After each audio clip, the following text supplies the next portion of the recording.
어릴 적부터 리는 모험가가 되는 꿈을 품고 있었다.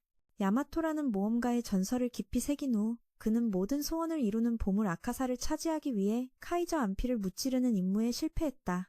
비록 실패했지만 언젠가 미래 세대가 그를 이어받아 모험가의 가장 큰 소원을 현실로 만들어주길 바랐다.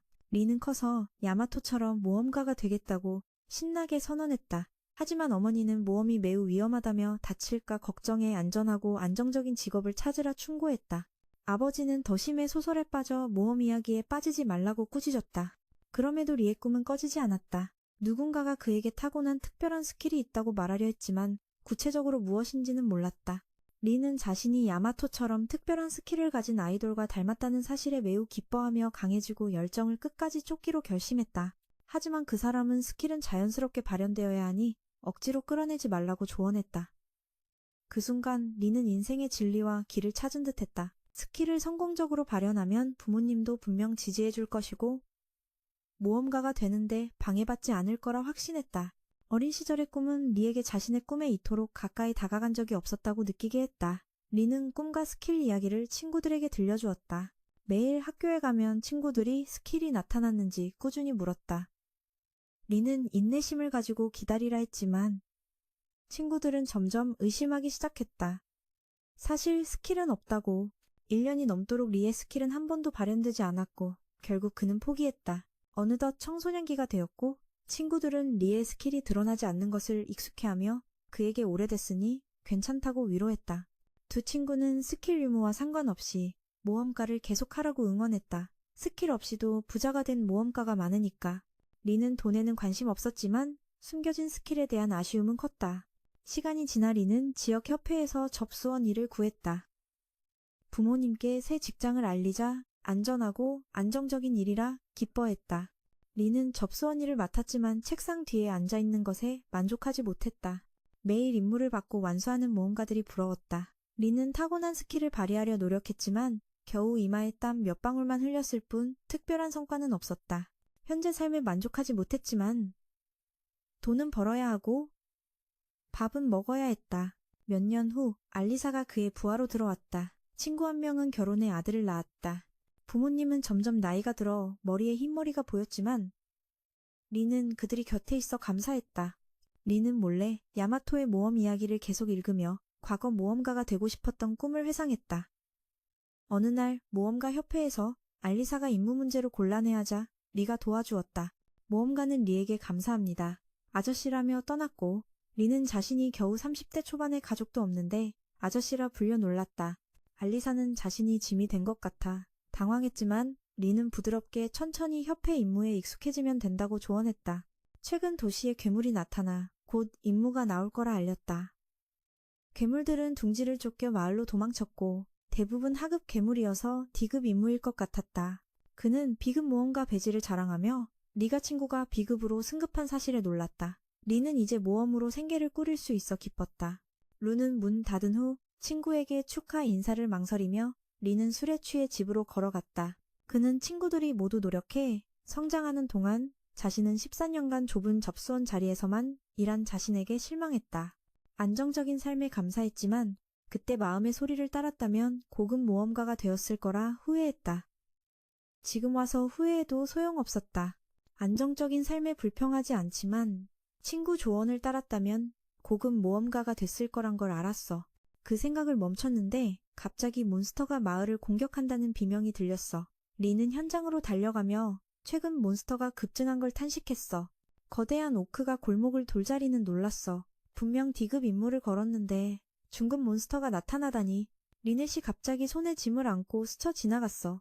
몬스터가 그녀를 주목하고 공격 목표를 바꿨어. 리가 급히 그녀를 막으려 했지만 리넷은 살짝 손가락 튕기기로 오크를 쓰러뜨렸어.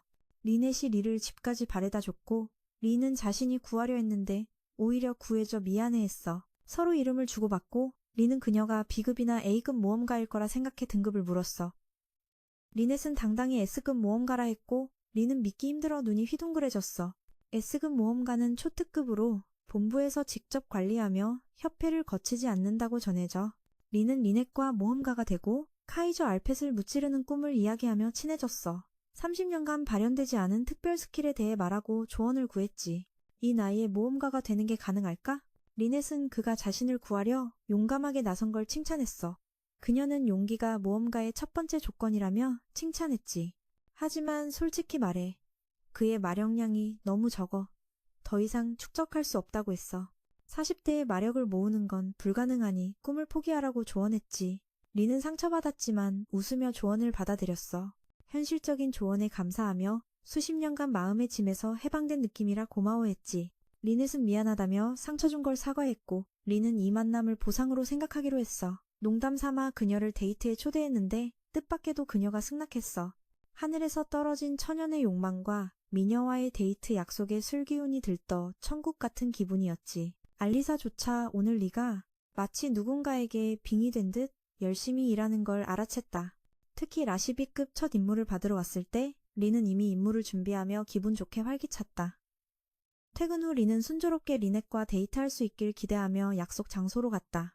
그러나 시민들의 비명소리가 리의 행복을 깨뜨렸다. 리넷은 갑자기 마법 에너지에 압도되어 무릎을 꿇었다. 리가 달려가 그녀를 일으켰다. 괴물이 이 틈을 타 공격했지만 다트가 나타나 그들을 구했다. 친구가 리를 놀리며 괴물이 가득한 곳을 데이트 장소로 고른 걸 비꼬았다. 이후 모험가들은 랏과 긴급팀을 꾸려 리를 지원했다. 그는 리에게 안전한 곳으로 데려가라고 했다. 임시팀은 각자의 스킬로 괴물을 계속 처치했다. 웅장한 광경에 리는 눈시울이 붉어지고 어릴 때 꿈을 열정적으로 쫓지 않은 자신을 자책했다. 리넷은 지금 당장 떠나자고 했지만 리는 다트와 동료들이 괴물을 처리할 거라 자신했다. 리넷은 아니라고 단언했다. 그들은 드래곤이 있어 싸울 힘이 부족하다고 했다. 그녀는 드래곤 기운을 느끼면 마법 제어 능력을 완전히 잃는 특이한 아나필락시스 증상을 앓고 있었다. 리는 이 도시에 드래곤이 나타난 적 없다고 의심했지만 거대한 그림자가 나타나며 현실을 깨달았다. 드래곤이 인간 마을에 접근한 것이다. 리는 드래곤이 괴물들이 점점 늘어난 원인임을 알았다. 괴물들은 두려워 도망치고 있었다. 드래곤이 그들 앞에 내려앉았고 리가 후퇴하며 협회 규칙을 떠올릴 때 한 모험가가 침착함을 잃고 드래곤을 공격했다. 그들은 드래곤에게 무릎을 꿇었고 드래곤은 분노에 포효했다. 팀은 드래곤을 쓰러뜨릴 수 없음을 깨닫고 도망치려 했으나 드래곤이 장벽을 세워가두었다. 리는 장벽을 깨려 했지만 움직이지 않아 마지막 기도를 하기로 했다. 그는 갑자기 드래곤과 마주했다. 다트는 놀라며 그를 말렸다. 다트는 리가 힘이 없고 접수원일 뿐이라 하지 말라 했지만 리는 이유가 있었다. 기다리다 죽느니 일어나 싸우는 게 낫고 어쩌면 모험가답게 영웅적으로 죽을 수도 있다고. 리는 이길 수 없다는 걸 알면서도 흥분을 느꼈다. 마지막 순간이 다가와 열정을 느꼈기 때문일 것이다. 그는 돌멩이를 던져 드래곤의 주의를 끌었다. 좋아. 리는 강한 영감을 받아 다른 모험가들에게 앞으로 나아가라고 외쳤다. 사무직 직원이 주목받게 할 수는 없었다. 팀은 각종 스킬로 드래곤을 공격하며 빠른 격파를 노렸다. 드래곤은 분노에 불을 뿜으려 했고 다트가 철벽을 세웠지만 공격을 막기엔 역부족이었다. 드래곤의 한숨에 모두 다쳤고 희망을 잃고 죽을 준비를 했다. 다트는 의욕을 잃었고 리넷은 드래곤과 싸울 수 없어 실망했다. 갑자기 리가 일어나 드래곤에게 다가가 꿈을 이루려 했다. 드래곤이 그를 벌레처럼 짓밟았지만 그는 갑자기 타고난 스킬을 얻어 쉽게 빠져나왔다. 모두가 그의 갑작스러운 변화를 믿지 못했다. 리의 몸에서 무한한 마력이 눈에 보일 정도로 흘러나와 리넷을 놀라게 했다. 리는 이 힘이 자신의 타고난 스킬임을 깨닫고 왜 이렇게 늦게야 발현됐는지 의아해했다. 그는 거대한 도마뱀을 훈련용 마네킹으로 삼아 새 스킬을 연습하기로 했다. 드래곤은 더 강한 용의 숨결로 불을 뿜었지만 리에겐 전기 기둥 하나를 맞는 정도였다. 리는 강력한 각성 스킬을 발휘해 드래곤과 장벽을 쓰러뜨렸다. 모두가 놀란 가운데 리는 자신의 활약에 만족했지만 갑자기 탈진해 쓰러졌다. 잠시 후 그는 온몸이 아픈 채 깨어났다. 리넷은 몸이 더 손상되지 않도록 가만히 있으라 조언했다. 그의 모든 마력 경로가 파괴되어 거의 죽을 뻔했기 때문이다. 그렇게 그는 일주일간 잠들어 있었다. 리는 일주일 동안 리넷이 옆에서 지켜준 사실을 믿을 수 없었다. 그녀는 자신과 같은 목표인 카이저 안피를 쓰러뜨리기 위해 오랑 콤피스트 팀에 초대하려 기다리고 있었다. 리는 전설의 괴물이 단순한 전설이 아님을 알고 놀랐다. 리넷은 리가 절대적인 용기로 드래곤을 쓰러뜨렸기에 함께 훈련하면 더 강해질 거라 확신했다. 그녀는 리에게 여전히 모험가가 될 수 있다고 약속했다. 리는 처음으로 그 말을 듣고 안도했다. 그는 감동의 눈물을 흘리며 긴 여정을 거쳐서라도 모험가가 될 기회가 있다는 게 믿기지 않았다. 꿈은 많이 희미해졌지만 이후 리는 산으로 올라가 대륙에서 가장 강한 모험가 스승들과 은둔하며 기본기를 배우고 2급 모험가가 되었다. 스승들과의 혹독한 훈련 후 그는 거의 죽을 뻔했지만 스승들은 그의 비약적 발전에 만족했다. 2년간의 고된 수련 끝에 이제 리는 2급 모험가 시험이 식은 죽 먹기였다.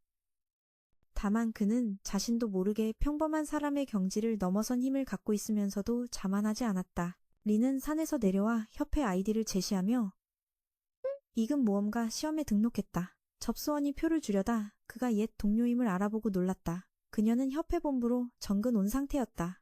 알리사도 2년 전 그가 갑자기 퇴사해 14년간 일한 협회를 떠난 사실에 놀랐다. 게다가 돌아와서 모험가 시험에 응시했다니 리 자신도 될지 모르지만 한번 불붙으면 40대라도 물러서지 않는다고 했다. 보통 모험가는 청소년기에 F급 시험을 보고 2년 후 2급으로 승급해.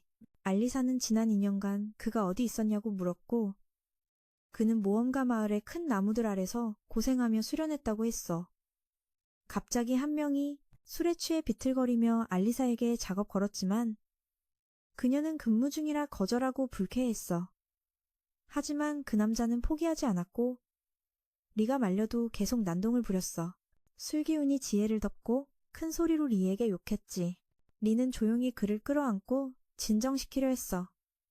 알리사는 불편해했지만 리는 접수 경험이 있어 익숙했어. 그 남자는 거품을 물고 리 품에서 쓰러져 모두의 시선을 끌었어. 리는 모두를 안심시키며 술 많이 마셔서 취해 잠든 거야. 괜찮아. 술 마실 땐 책임감 있게 마셔야지. 술에 끌려다니면 안 돼. 라고 말했다. 알리사는 시험표를 주며 2급 시험에서 행운을 빌었다. 번호 4241을 본 리는 얼어붙었다. 이건 사망신고 번호지. 시험 번호가 아니야. 이후 리는 다크엘프 하인 리넷을 만났다. 그때 주변 사람들은 리의 갑옷에 깊은 손자국을 보고 경악했다. 알리사는 전직 사무직 선배가 이렇게 숨겨진 힘을 가졌다는 사실에 충격을 받았다. 다음으로 리는 키와 몸무게 등 신체 측정을 받았다. 예상했지만 그는 K유사 시험에서 심장에 소금을 뿌리는 듯한 고통에 참지 못했다. 이어 마력 검사도 받았다.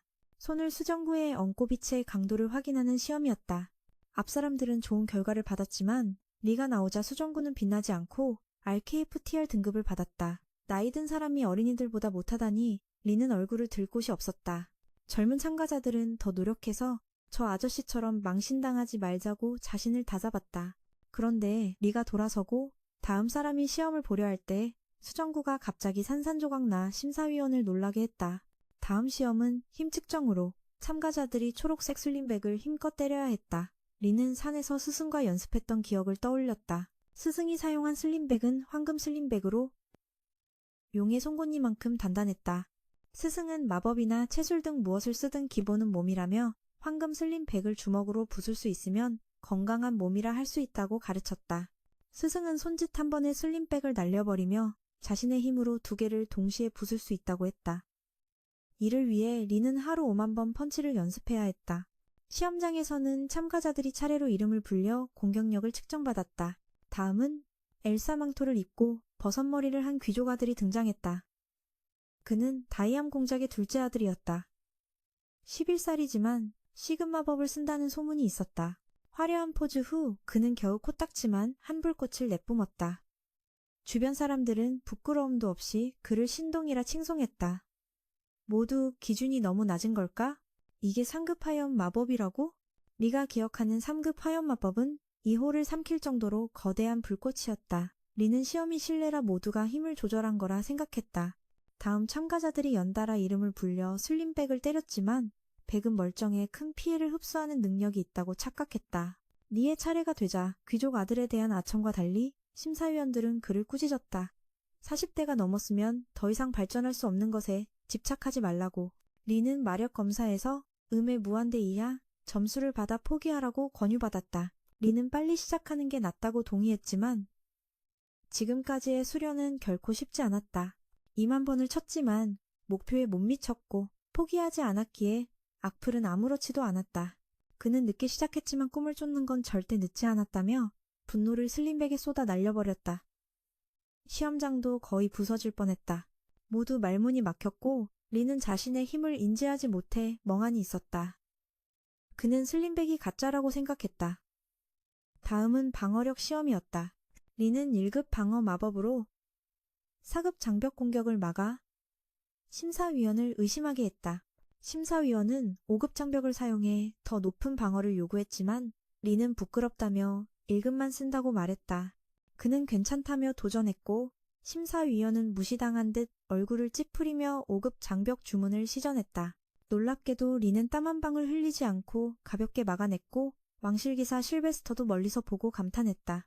실베스터는 2급 시험에서 이런 일이 일어날 줄 몰라 경기장으로 달려와 상황을 물었고 RKFTR 등급 모험가가 슬림백을 부수고 5급 장벽을 1급으로 막았다고 들었다.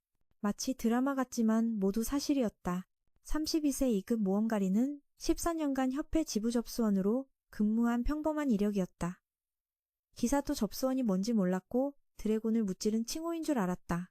그의 누나도 할 말을 잃었다.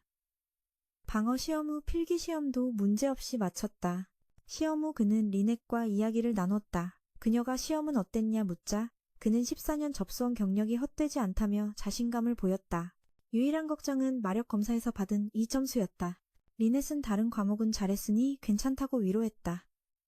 귀족 아들은 분노의 리가 데뷔 이래 모든 주목을 빼앗아 체면을 잃었다며 울었다.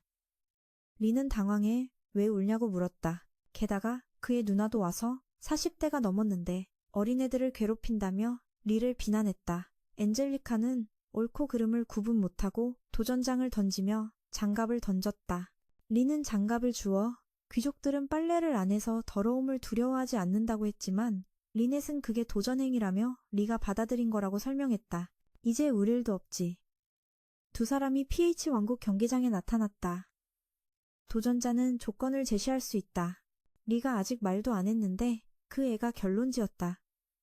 지는 쪽은 평생 이긴 쪽의 하인이 되어야 한다고. 나는 걱정하지 않을 수 없었다. 상대가 왕국 기사단 2등급 기사였기 때문이다. 2등급 기사는 B급 모험가와 동급이지만 나는 아직 내 힘을 깨닫지 못해 리넷 누나가 그 애에게 살살하라고 조언했다.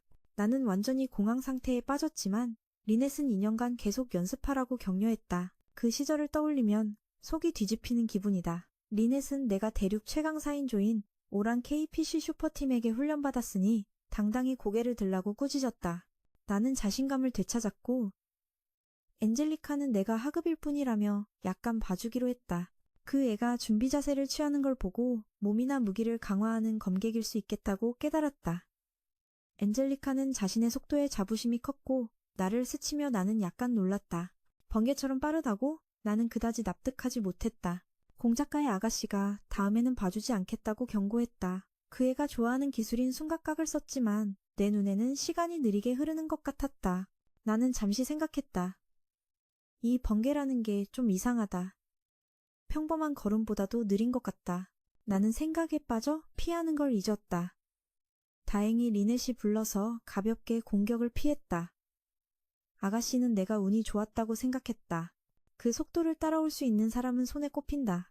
다시 시도했지만 여전히 거북이처럼 느렸다. 나는 혹시 내가 강해져서 그 애가 돌부리에 걸려 공격이 예측 불가능한 회전 공격으로 변한 건 아닐까 생각했다. 나는 그 상황을 예상하지 못해 거의 피하지 못할 뻔했다. 그 애는 일부러 그런 척하며 넘어졌다는 걸 숨기려 했다. 엔젤리카가 3배 빠른 속도로 다시 공격하겠다고 경고했다. 나는 3배 빠르다면서도 여전히 느리다며 혹시 비밀 무기가 있는 건 아닌지 의심하며 경계했다. 그 애는 필살기를 쓰기로 했다. 이 기술은 매우 빠르지만 몸에 큰 부담을 주어 3번만 쓸 수 있다. 대신 속도는 이전 2번보다 훨씬 빠르다. 그런데도 나에게는 별거 아니었다. 그 애가 숨각격을 2번 더 썼지만 마지막 시도에서 넘어지며 엄청난 속도로 나에게 돌진했다. 나는 반격을 준비했지만 그 공격은 예상 밖이었다. 나는 그게 특별한 기술이라 생각하며 내 주먹이 닿기 전에 걱정했다. 내 주먹은 경기장 한가운데 거대한 구덩이를 만들었고 아가씨는 조상님께 감사할 수밖에 없었다. 넘어지지 않으면 조상님께 하인으로 가야 한다. 엔젤리카가 떨며 누구냐고 물었다. 나는 그냥 나이든 모험가일 뿐이라며 14년 전과 다르지 않다고 설명했다. 그냥 사무직일 뿐이라니 어쩔 수 없지. 내가 계속 싸우려 하자 그 애는 항복하는 표정을 지었지만 입은 굳게 다물고 자신이 일부러 봐준 거라며 이긴 내가 보상이라고 말했다. 나는 경기 조건을 상기시켰다. 하인이 생겨도 싫지 않지만 생기면 거절하지 않을 거라고. 그 애는 머리카락이 쭈뼛 서는 걸 느끼고 숨각각을 써서 경기장을 도망쳤다.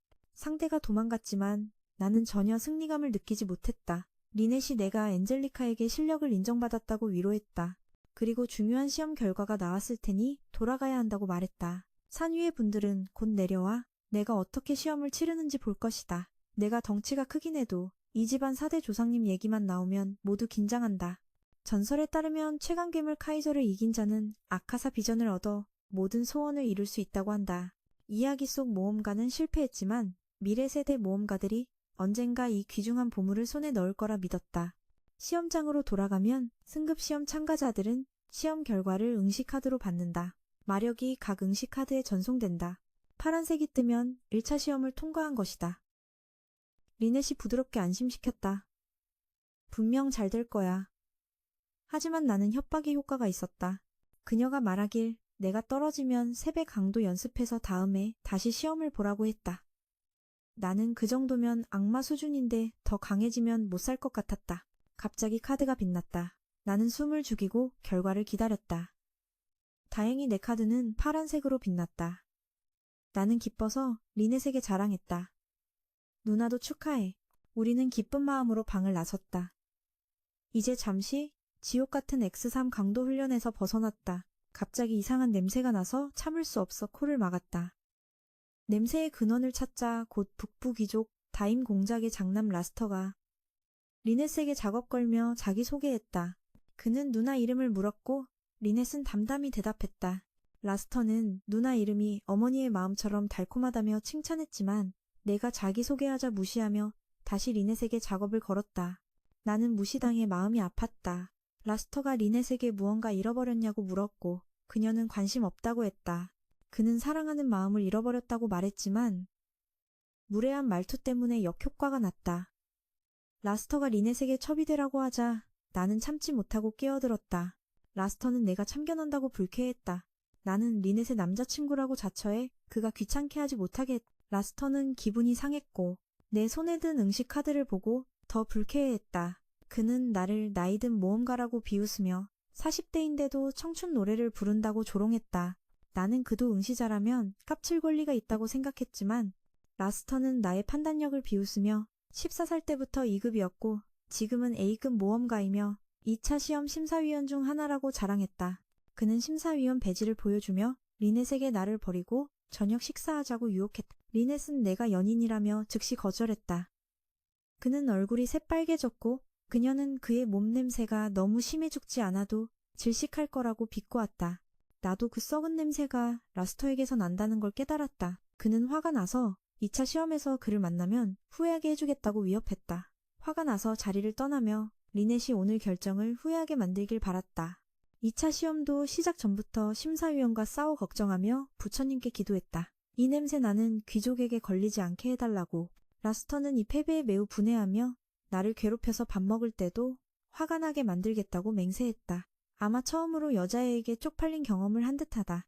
그때 프리드와 엔젤리카가 와서 나이든 아저씨에게 괴롭힘 당했다고 울었고 엔젤리카는 도전했지만 모욕당해 일어나지 못했다. 알고 보니 이 셋은 형제라 성격이 똑같았다. 그는 갑자기 내가 그 늙은이라는 걸 깨달았다. 두 동생이 내 불운한 응시 번호를 알려줬다. 라스터는 사악하게 웃으며 복수 계획을 세우고 나에게 대가를 치르게 하겠다고 다짐했다. 동생들을 울렸으니 다음 날 평소처럼 리넷이 나에게 심사위원과 싸울 때 살살하라고 당부했다. 나는 왜 그런지 몰라 멍해 있었다. 아직도 라스터가 심사위원일까봐 걱정했다. 갑자기 링크라는 사람이 와서 2차 시험 내 담당 심사위원이라고 소개했다. 나는 녀석이 아니어서 기뻤다. 링크는 30대 사무직이 왜 모험가가 됐냐고 물었다. 나는 그가 나를 무시한다고 생각했지만 그는 진심으로 나를 존경했다. 링크도 중년이고 내 용감한 행동에 큰 영감을 받았다. 그는 내가 얼마나 강한 꿈을 가졌는지 알고 있었다. 우리는 처음 만났지만 마음이 통했다. 링크도 나처럼 25세의 모험가가 되었고 지금은 40대다. 거의 20년 걸려 B급이 되었고 A급까지는 아직 멀었다. 우리는 이야기하며 나는 전투에서 살살하지 않겠다고 약속했다. 심지어 시험 후 차 마시며 이야기하자고 했지만 자스터가 다 들었다. 그는 음흉하게 웃었다. 링크가 떠나며 지가 얼마나 혹독하게 훈련했는지 생각했다. 열망이 불타오르는데 갑자기 냄새나는 자스터가 나타나 흥을 깨뜨렸다. 자스터가 따로 방에서 이야기하자고 했다. 링크와 만나고 나는 기분 좋았고 리넷도 기뻐했다. 갑자기 안내원이 들어와 4200번 이후 응시자는 심사위원이 바뀐다고 알렸다. 기존 심사위원이 갑자기 아파서다. 대신 오는 사람이 라스터였다. 나는 그 이름을 몰랐지만 리넷이 어제 날 숨막히게 한 귀족이라고 알려줬다. 리넷도 그가 전날 소란 피운 2명과 다음성을 공유하는 친척임을 알았다. 나는 머리가 아파왔다. 응시자들은 라스터가 심사위원임을 알고 공황 상태에 빠졌다. 그는 평범한 심사위원이 아니라 하급 파괴자라는 별명이 있었다. 그는 관심 있는 응시자를 괴롭히는 걸 좋아했다. 나는 그가 나뿐 아니라 내 친척까지 원한이 있다고 생각해 두려웠다. 그는 진짜 하급 파괴자였다. 라스터는 응시자를 번개처럼 돌려가며 모두를 완전히 괴롭혔다. 그는 매우 거만했다. 17살의 A급이었고 수천 가지 기술을 가졌다. 나는 그와 적대관계라 매우 걱정했다.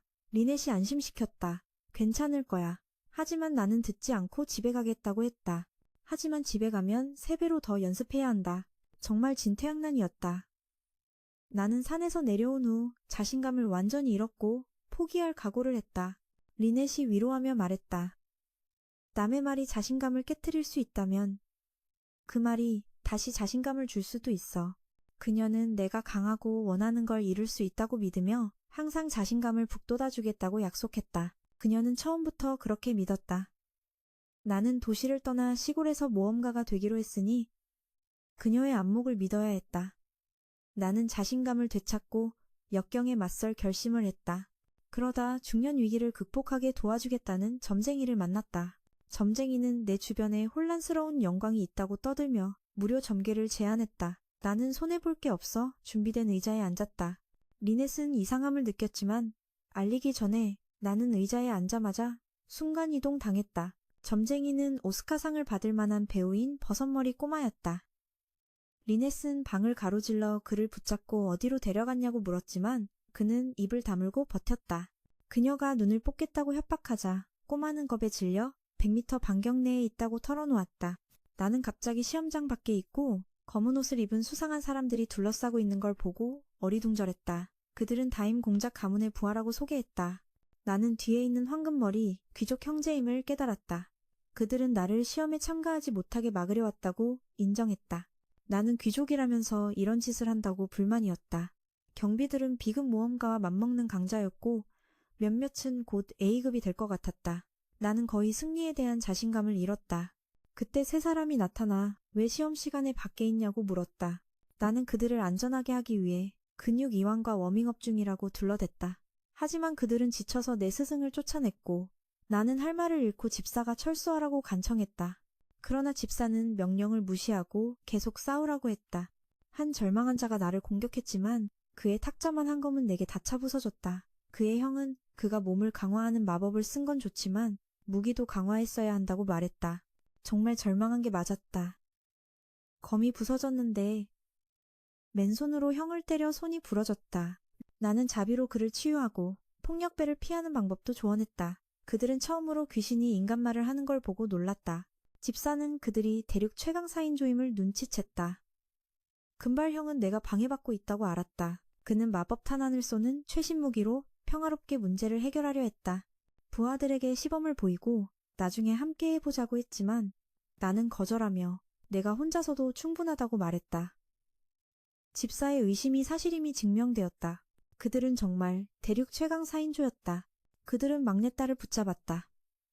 나는 막지 못했다. 그 애는 형이 뭘 하는지 궁금해했고 나는 그 애가 화낼까봐 그들이 놀아주려 한다고 말했다. 그 애는 매우 신나서 놀고 싶어 했지만 형이 실수로 아프게 했다. 이 정도면 100명의 내가 와도 그 청년을 구할 수 없다. 불타라, 고원 위에 불. 집사는 그 애가 10살의 역대 최강 마법사이자 최고의 무기 대장장이인 알리스 마라는 걸 알았다. 브로는 강력한 괴물이지만 지능과 마법 지원을 쓸 줄 안다. 팀원 모두 S급이며 대륙 최강 전설팀인 오란핏이었다. 집사는 살아서 이 전설적 고수들을 만난 게 소원이었다. 이제 은퇴에 편히 지내며 다임 가문 부하들은 스승들에게 맡기기로 했다. 팬이 되어 시험장으로 돌아왔다. 리넷은 계속 프리드를 놓지 않았다. 버섯머리가 언제까지 매달릴 거냐고 묻자 그녀는 남편이 돌아올 때까지라고 했다. 프리드는 내가 더 이상 못 돌아올 거라 자신했다. 그때 나는 달려왔다. 내가 도망친 걸 보고 버섯머리가 놀라며 어떻게 부하들을 피해 무사히 왔냐고 물었다. 리넷은 아이처럼 벽에 기대며 아무 일 없던 것처럼 나와 대화했다. 갑자기 리넷이 달려와 심사위원을 데리고 쉬게 했다. 리넷은 라스터가 심사위원 자리를 빼앗기 위해 거짓말을 꾸몄다고 말했다. 나는 라스터가 나를 2차 시험에서 만나게 하려고 모든 걸 꾸몄다는 걸 알았다. 링크는 고향의 아이들이 모험가가 되길 바라는 학교를 짓고 싶다고 말했다. 라스터는 그 말을 비웃으며 3등급 모험가가 학교를 짓는 건 불가능하다고 조롱했다. 그의 괴롭힘은 링크의 마지막 자신감을 빼앗았다. 그는 링크에게 포기하라고 조언했다. 라스터가 그를 궁지로 몰까봐 걱정해서였다. 나는 채식주의자가 아니기에 라스터에게 제대로 한방 먹이기로 결심했다. 라스터가 응시자들과 놀고 있을 때 부하가 실패 소식을 전했다. 라스터는 내가 아직도 찾아올 줄 몰랐다며 놀랐다. 그는 내 꿈을 짓밟으려 했지만 내가 버티자 진짜 지옥을 맛보게 하겠다고 결심했다. 나는 그의 위협에 흔들리지 않고 링크를 위해 반드시 그를 쓰러뜨리겠다고 다짐했다. 그는 A급 파괴자답게 응시자들을 순식간에 쓸어버렸다. 응시자들은 모래주머니 같았다. 관객 중 한 명인 아놉은 모험가의 4가지 기본 능력치를 꿰뚫어보는 능력이 있었다. 체력, 신체 조절, 마력량, 마력 조절 능력. 그는 시험장에 들어오는 모든 사람, 라스터까지도 눈여겨봤다. 그의 압도적 A급 스킬 덕분에 응시자들이 괴롭힘을 당하는 건 당연했다. 젊은이는 네가 시험장에 들어서는 걸 보고 나이든 아저씨가 뭔가 특별한 게 있을까 궁금해했다. 아놉이 자신의 능력으로 아저씨의 수치를 보자마자 후회했다. 망막이 터질 뻔했는데 민의 스킬 수치가 아놉의 작은 측정 척도를 훨씬 뛰어넘었기 때문이다. 알리사도 시합을 보러 와서 리넷을 만나 그녀가 모험회에 민과 함께 등록한 걸 알고 인사했다. 리넷도 예의 바르게 아란 콤피스트 멤버들과 함께 앉아 리의 경기를 지켜보자고 초대했다. 알리사도 리를 따라 전설의 팀으로 가서 리도 이 팀 소속임을 소개받았다. 보자매도 말하는 귀신 아저씨를 보고 놀랐지만 최대한 침착하게 대장장이 형님을 소개했다. 토큰토큰 소녀가 좋아서 그녀를 초대해 같이 앉으라 했지만 다행히 리넷이 재빨리 그녀를 다른 곳으로 데려갔다. 리는 가족 모두가 긴장한 마음으로 경기장에 들어섰다. 중요한 건 결과가 아니라 실제 실력을 보고 싶었기 때문이다. 결과는 모두가 알다시피 합격뿐만 아니라 흠집 하나 없이 완벽했다. 집에서 패배한 후 알리사만 모르고 있어 매우 걱정하며 레스터가 괴롭힐까 두려워했다. 착한 귀신 아저씨가 왜 그렇게 자기 팀을 믿지 못하냐. 묻자 알리사는 레스터가 A급이지만 항상 시험자를 과하게 괴롭혀 자신의 힘을 과시한다고 말했다. 하지만 괜찮다. 이 신참 베테랑도 만만치 않으니까. 리가 경기장에 들어서자 바로 공작가의 까다로운 아가씨 목소리가 들렸다. 40대 아저씨 프레드를 박살낸 형도 붕대가 감긴 버섯머리로 나타나 복수를 요구했다. 레스터의 조롱에 그는 리와 일부러 놀아준 걸 솔직히 인정했지만 태연하게 별말 없이 있었다. 레스터는 부하 대신 자신이 아저씨를 가르쳐주겠다며 리에게도 함부로 굴지 말라고 경고했다. 그는 전에 만난 적과 달리 압도적인 힘을 가졌다고 했다. 아저씨도 그가 꽤 강하다는 건 인정하지만 아직은 굴복할 단계는 아니라고 했다. 아저씨가 왜 모험가가 되었냐 묻자 레스터는 당황하며 그게 왜 궁금해? 라며 오만하게 답했다. 자신은 재능이 있어 귀족 생활이 지루해 모험가가 되었고 죽이면서 천재 모험가라는 명성도 좋아한다고 했다. 어차피 얻는 게 더 많으니 안 할 이유가 없고 곧 고급 모험가를 그만두고 귀족으로 돌아가 놀고 여자나 만나며 살 계획이라고 했다. 이 말을 들은 리는 스스로 답을 얻었다. 아저씨는 절대 그 같은 녀석에게 지지 않겠다고 결심했다. 레스터는 선배에게 말할 땐 조심하라며 자신이 더 오래 일했으니 얼마나 더 말할 수 있을지 모르겠다며 대꾸를 끊었다. 그는 1급 원소 빙결탄으로 선제 공격을 시작했지만 아저씨는 피하기는커녕 신경도 쓰지 않았다. 젊은이는 아저씨가 두려워 얼어붙은 줄 알았지만 사실 리넷이 경기 초반에 침착히 상대를 관찰하라고 한 말을 따랐다. 경기 첫 1분 동안 리는 아내가 가르친 5가지를 착실히 지키며 가만히 서서 레스터의 공격을 관찰했다. 귀족 녀석도 기다리지 않고 기회를 노려 3급 거대한 불꽃을 만들었지만 리는 전혀 움직이지 않았다. 아저씨는 대단했다. 그 불꽃의 알리사는 관중석에서 깜짝 놀라 가슴이 철렁했다. 착한 귀신 아저씨가 이건 리한테 목이 쫓는 정도라며 걱정하지 말라고 했다. 브로는 모험가의 4가지 기본 능력을 설명하며 일반인은 20세 이전에만 마력을 단련할 수 있다고 했다. 하지만 리는 30세에 늦게 시작했고 마력도 적은 콤보를 타고났다. 그래서 전설의 4명이 그를 위해 다른 능력치를 단련해 부족한 마력을 보완했다. 레스터는 분노하며 다음 공격으로 리를 무릎 꿇게 하겠다며 4급 바람 마법을 준비했다. 하지만 아저씨는 가을바람처럼 가볍게 피했다. 브로는 오늘의 리가 되도록 자신이 체력 단련을 도왔고 형제들은 마력 조절과 연습을, 알리스는 놀아주며 리넷은 몸 조절을 가르쳤다고 설명했다. 알리사는 리넷이 단순 하녀인 줄 알았는데 사실 브론의 취미였다고 놀랐다. 브론은 리가 모든 훈련을 열심히 따라와 이제는 자신들과 같은 S급이라고 확신했다. 경기장에선 1분도 안 됐는데 레스터는 연속 공격이 통하지 않아 거의 미쳐가고 있었다. 포기하지 않고 또 다른 4급 결계 마법으로 공격했다. 알리사는 옛 동료가 S급에 올랐다는 소식에 잠시 멈췄다. 리넷은 우리 팀원이 자신감 부족한 건 브론의 극단적 교육 탓이라고 덧붙였다. 레스터는 분노에 강력한 공격을 퍼부으며 꿈꾸는 자들의 자존심을 부수고 심사위원 린과 현실을 마주하게 하겠다고 말했다. 그는 거대한 바위를 만들어 반으로 쪼개리를 눌러 침묵시키려 했다. 그러나 리는 귀족을 놀라게 했다. 여러 차례 맞아도 끄떡없는 리를 보고 분노한 귀족은 강펀치로 보내려 했지만 리는 가만히 있지 않고 반격해 귀족의 입을 다물지 못하게 했다. 경기 내내 관찰만 하던 리는 리넷 말대로 리가 왜 그렇게 하라고 했는지 이해했다. 금발 녀석은 거대한 마력을 가졌지만 연습을 하지 않아 다른 능력치는 매우 낮은 귀족 껍데기였다.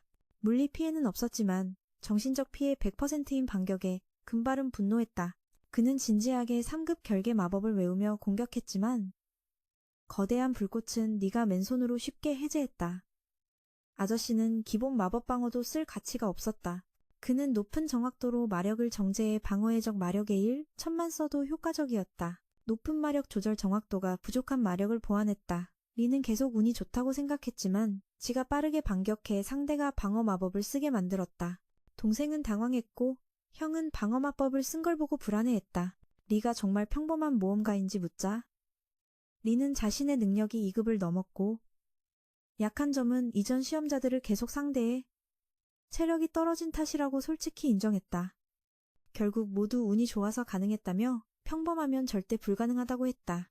리는 형이 허풍 떠는 걸 알지만 허풍이 길어지면 진실을 잊는다며 자신은 공격을 견딘 건 몸 조절 능력 덕분이지 마법 덕분이 아니라고 말했다. 레스터는 믿지 못하며 적은 마력으로 2년 만에 어떻게 그렇게 발전했냐고 물었다. 리는 악마 같은 훈련과 인간 같지 않은 이들과 함께 마력 대신 다른 3가지 능력을 강화했기 때문이라고 솔직히 말했다. 알리사는 듣고 충격받아 어떻게 그 훈련을 견뎠는지 이해하지 못했다.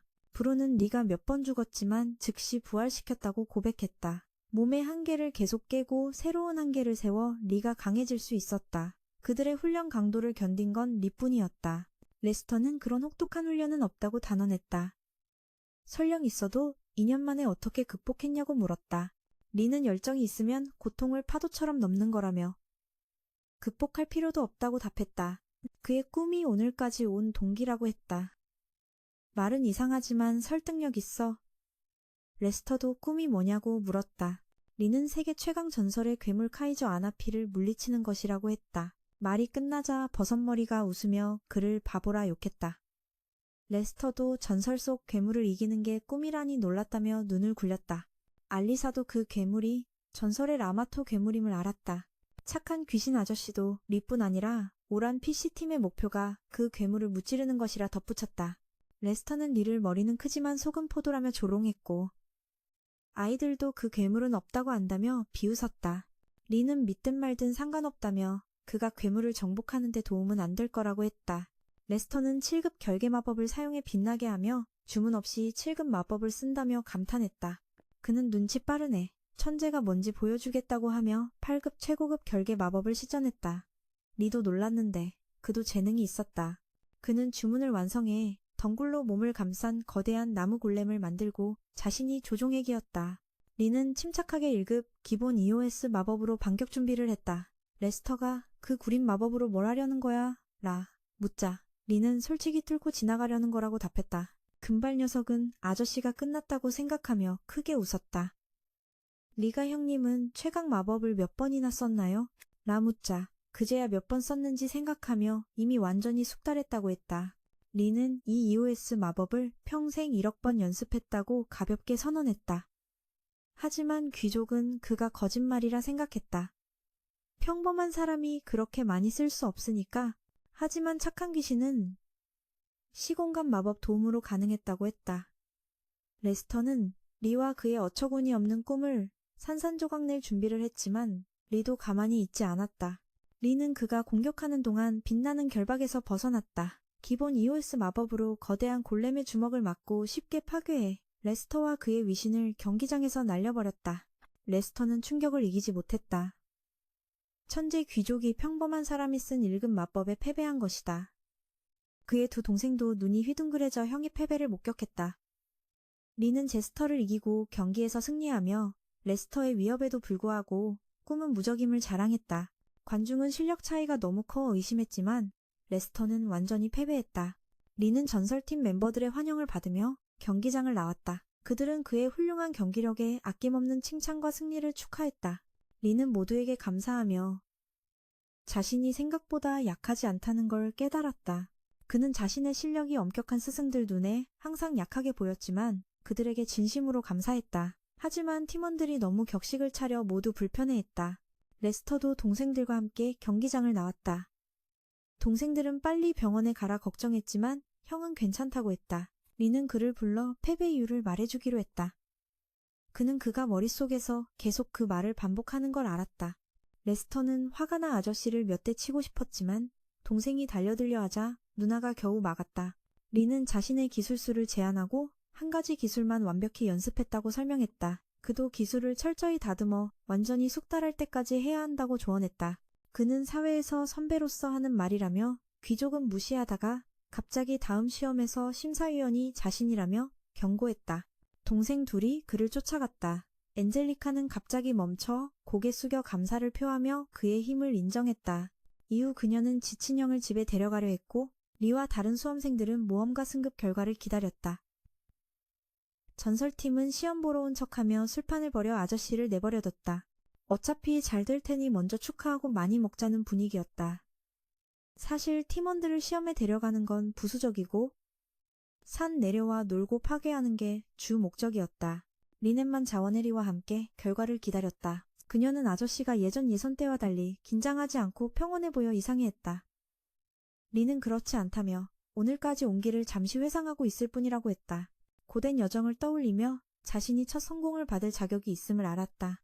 발표자가 그의 수험번호를 부르자 리는 모험가 배지를 받고 애정 어린 눈으로 바라봤다. 리넷도 그가 마침내 정식 모험가가 된 걸 기뻐했다. 리는 오론 PC팀 멤버들의 도움 없이는 불가능했다고 겸손히 말했다. 그는 주변의 비난에도 꿈을 포기하지 않은 자신에게도 감사했다.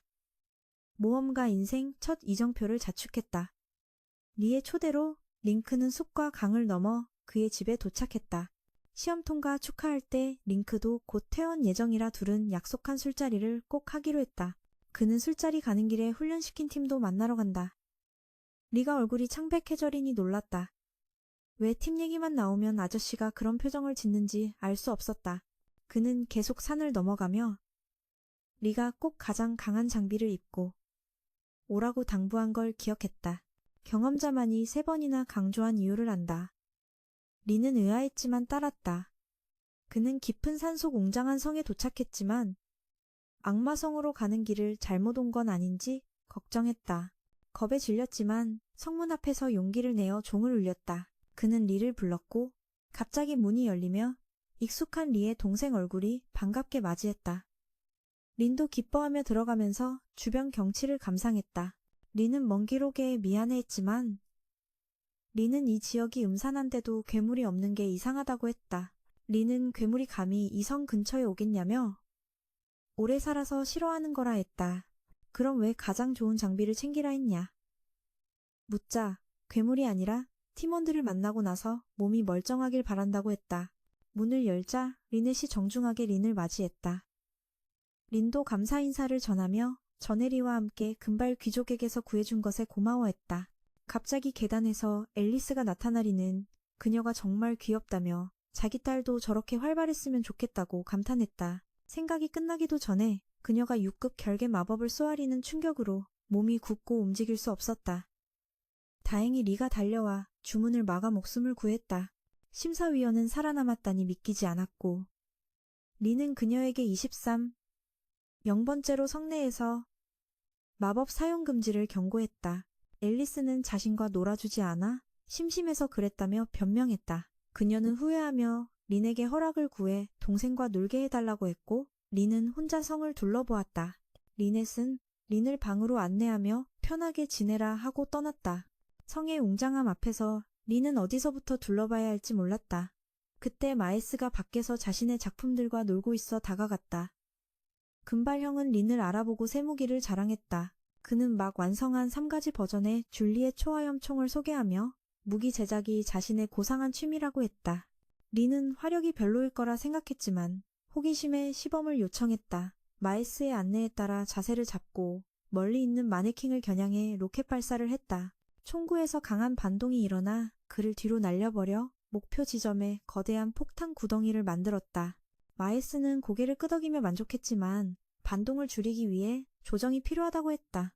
한편 린형은 얼굴이 시커멓게 변해 이 무기가 대량 생산되면 세계 전쟁의 판도가 바뀔까봐 두려워했다. 그는 이곳 주민들에 대해 큰 의문을 품고 성으로 돌아왔다. 복도를 지나가다 브론이 도서관에서 책을 읽는 것을 보고는 오크도 책을 읽을 수 있다는 사실에 크게 놀랐다. 브론은 그의 방문을 알아채고 손님을 방으로 초대했다. 린은 무례하게 들어와서 죄송하다고 했다. 방의 웅장함에 약간 압도된 듯 했다. 브론은 이곳이 그의 개인 방이지 도서관이 아니라고 설명하며 이렇게 많은 지식 속에 살아야 마음이 편안하다고 했다. 브론이 현명한 마왕이라 불리는 이유가 인간도 다 알기 힘든 방대한 지식을 가졌기 때문임을 실감했다. 린은 브론 방의 책을 다 읽었냐고 물었다. 브론은 거의 다 읽었다고 했다. 요즘 제트를 엄청나게 훈련시키느라 읽지 못한 책이 점점 늘고 있다고 했다. 링크는 제트의 주된 훈련 담당자가 바로 현명한 마왕 아저씨임을 알게 되었다. 흥미를 느낀 린에게 브론은 같이 하고 싶냐고 물었고 그는 즉시 지도를 부탁했다. 예전 린스의 리치와 닮은 진지한 눈빛을 본 브론은 열정적으로 그를 훈련하러 데려갔다. 지는 동생과 놀고 난 후 린스가 형에게 끌려 산 뒤로 갔다는 사실을 알게 되었다. 하이린 린은 형의 어리석음에 눈물을 흘렸다. 누구를 만났냐고? 바로 대장이었다. 이제야 린은 왜 최고의 장비를 입고 술자리에 가야 하는지 이해했지만 이미 늦었다. 그는 두 딸에게 급히 작별 인사를 하고 깊은 협곡 아래에서 목숨을 잃을 뻔했다. 다행히 리넷이 사냥한 멧돼지로 그를 구해주었다. 린은 또 한 번 목숨을 구해준 그녀에게 깊이 감사했다. 누나도 이 무게추가 분명 우리 대장의 장난임을 알아챘다. 린은 발목에 쇠사슬을 채우고 산 위에서 떨어뜨려진 이를 억울한 목소리로 이야기했다. 리넷이 나타나지 않았다면 바나나 한 다발과 닭 한 마리를 통째로 먹었을 거라고 했다. 리넷도 당시 대장이 리치를 가장 많이 죽인 장본인임을 인정했다. 아무도 이곳에 들어오지 않았기에 린은 얼굴이 시커멓게 변할 수밖에 없었다. 대장이 갑자기 나타나 린의 숨 쉴 틈을 끊고 훈련을 계속시켰다. 훈련 후 린스는 살아남아 안도했지만 리치는 형이 너무 어리석다고 꾸짖었다. 린은 대장이 자신에게 부드럽게 하겠다고 약속해서 동의했다고 했다. 이런 사람들의 말을 믿다니 정말 바보 같다고 했다. 마에트는 리치가 너무 과장한다고 하며 별일 아니라고 했다. 대장도 죽어도 즉시 부활하고 치료할 수 있으니 괜찮다고 동의했다. 리치도 할 말이 없었다. 목숨을 가지고 장난치는 것 같다고 했다. 모두가 한몫씩 했는데 앨리스가 린과 놀자고 했지만 리치는 그가 엄마를 먼지로 만들까봐 바로 거절했다. 금발 형도 리치를 탓하며 결과를 알면서도 친구를 초대한 대장이 가장 책임이 크다고 했다. 리치도 자책했다. 둘은 성으로 돌아와 리넷이 준비한 차를 마시며 누나가 저녁 준비하는 걸 기다렸다. 리넷이 사라진 후 리는 정말 좋은 여자야라며 칭찬했다. 리치도 동의했고 형은 두 사람의 진척 상황을 물었다. 리치는 얼굴이 빨개지며 아직 생각만큼 진행되지 않았다고 했다. 이미 새 아이의 아빠라고 했다. 리는 그게 큰 문제가 아니라고 했다. 아내가 자신보다 20살이나 어리니까 자신이 세상을 누빌 때 그녀는 아직 젖먹이였다고 했다. 그는 사랑의 힘이 두 마음을 이어줄 거라고 리치를 격려했다. 잠시 후 리넷이 만든 푸짐한 저녁이 차려졌다. 젊은이들은 술을 더 마시고 싶어 리넷이 일어나 술을 따르러 갔다. 리는 기회를 보고 리치에게 속삭였다. 기회를 잡고 감정을 쌓아 예의 바르게 행동하며 도와줘서 점수 따야 해. 리치는 신호를 받고 자리에서 뛰어나가 리넷을 따라갔다. 남은 사람들과 함께 리는 리치가 특별한 기술을 가졌다고 감탄했다. 하지만 대장은 리치의 기술은 조건이 있어야만 발동되며 평소에는 스스로 기술을 켤 수 없다고 했다. 그렇지 않으면 버프가 켜질 때 둘째로 강력한 존재가 될 거라고 했다. 대장은 리치가 기술이나 무기가 없어도 이미 S급에 도달했다고 확신했다. 아렐 손 기술까지 제어할 수 있다면 모두를 뛰어넘을 거라고 했다. 리는 새 친구에게 놀라움과 존경을 느꼈다. 브로는 린에게 총회에서 일하는 루비에 대해 물었다. 린은 야마토 전설에서 언급된 것임을 알아챘다. 대장은 6개의 보석이 카이저가 잠든 나선의 근원을 여는 열쇠라고 설명했다. 그들은 린에게 이 보석과 관련된 소문이나 정보를 들었는지 물었다. 린은 전설은 사실이 아니라고 생각해 관심 없었지만 전설이 아니라고 하니 믿게 되었다고 했다. 보석에 대해 들어본 적은 없지만 기밀 정보를 조사해 다시 알려주겠다고 약속했다. 리치는 리넷이 모든 걸 완벽하게 해줘서 자신은 도울 수 없다고 속삭이며 답답함을 토로했다. 장면이 바뀌어 퀘스트는 하지 않고 빗자루로 몬스터 사냥 스킬을 연습하고 있었다. 갑자기 접수처에서 대화하는 사람들에게 끌렸다. 밖에 나가보니 맨팀이 길드장과 이야기 중이었다. 그들은 특별한 S급 임무를 요청했지만 길드장은 단호히 거절했다. 팀이 간절히 부탁해도 길드장은 인원이 부족하다고 둘러댔다. 4명 중 2명은 A등급 이상이어야 한다고 했다. 리치는 임시 멤버를 고용하자고 제안했고 길드장은 전장에 자주 나가는 데이를 추천했다. 데이는 높은 등급 임무를 원했지만 말하는 큰 오크와 협력하는 것을 꺼렸다. 길드장은 그녀의 태도를 바로잡으며 모두 모험계의 핵심 인물들이니 존중하라고 했다. 데이는 어쩔 수 없이 이 이상한 팀과 함께 출발했다. 데이는 그들이 무엇을 찾는지 물었고 디치는 별로 중요하지 않은 보석을 찾는다고 했다. 근처에 누군가가 보석을 가지고 있다는 소문이 있다고 했다. 데이는 뭔가 이상한 예감을 느끼며 특별한 게 있냐고 물었다. 맨은 몬스터를 끌어당기는 능력이 있다고 했다. 가이레테는 아직 F급 신참인데도 어떤 몬스터도 두렵지 않다고 자랑했다. 곧 A급으로 올라갈 거라고 많은 영감을 받았다고도 했다. 아마도 꿈을 함께 꾸는 사람들의 공감 때문일 거라고. 리치가 진지하게 대답했다. 자신은 2급 시험을 막 통과했다고. 그리고 그 여자애는 정말 늦게 꽃을 피웠다고. 그 여자애는 자신보다 훨씬 나을 거라고. 갑자기 앨리스가 앞에 빗줄기를 가리켰다. 모두 그 빛을 향해 나아갔다. 리넷은 집에서 지카와 앨리스 동생을 걱정하며 초조해했다. 메스는 괜찮을 거라고 했다. 대장이 있으니. 무례한 청년이 마법 없이 바람장치를 시험의 치마를 날려버렸지만 질투로 기계를 부쉈다. 모두 빛이 나는 곳에 도착했을 때 한 와이번이 식사 중이었다. 딕은 떨며 물이 뒤로 숨었다. 이 몬스터는 인간의 통제를 벗어났기 때문이었다. 대장은 다가가 공격 계획을 묻자 그는 한 방에 날려버리고 계획은 그 몬스터를 무찌르는 것이라고 밝혔다.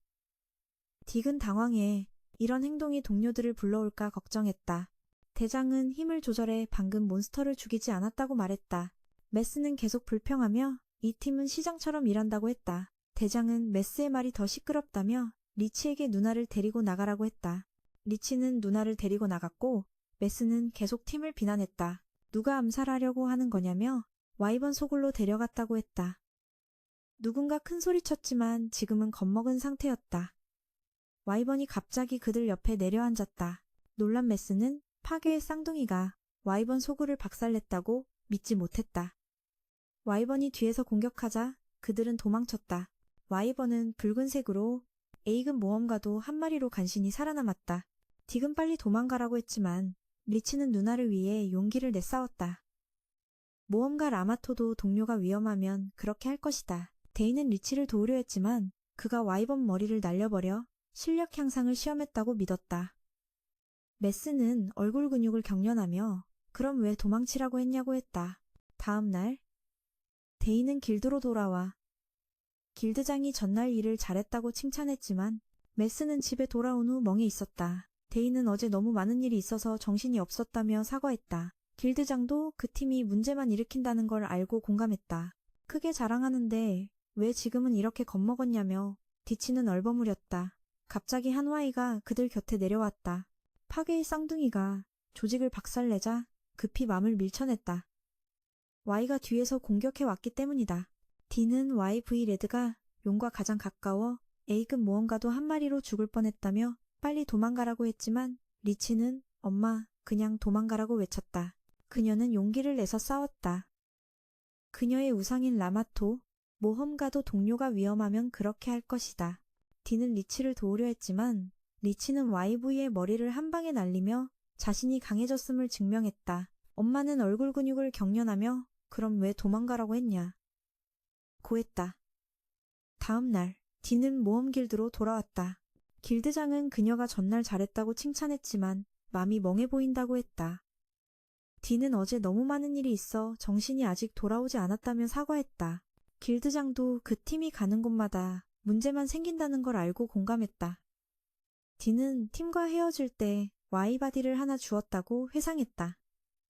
그녀가 왜 가져가냐고 묻자 그들은 저녁 식사라고 태연이 말했다.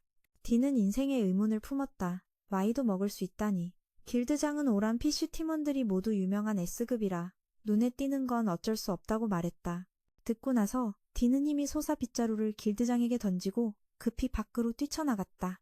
이번에 팀은 붉은 보석 홍화를 성공적으로 얻었다. 6개 보석 중 대장은 홍화와 마에트의 마력을 공명시키면 나머지 위치를 알 수 있다고 했다. 즉시 세계 지도를 켜고 헤라도피아에서 신호를 발견했다. 그곳은 무술로 유명하고 로마 투기장의 고향이다. 이번 화는 여기까지입니다. 재미있으셨다면 채널 구독과 알림 설정 부탁드리고 다음 화도 기대해주세요. 감사합니다.